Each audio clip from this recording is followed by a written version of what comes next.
Economy Today, το απαραίτητο εργαλείο του κάθε επαγγελματία, κυκλοφορεί με τη σημερινή της Κυριακής σε προνομιακή τιμή.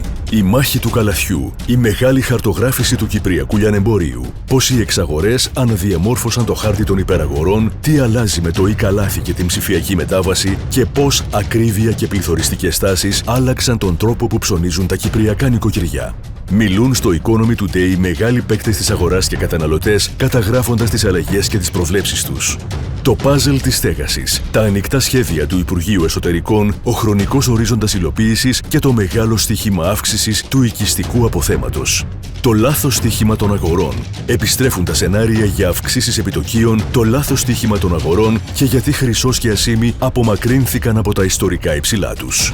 Για συνεχή ενημέρωση στο www.economytoday.com.cy. Economy Today. Το αύριο αρχίζει σήμερα.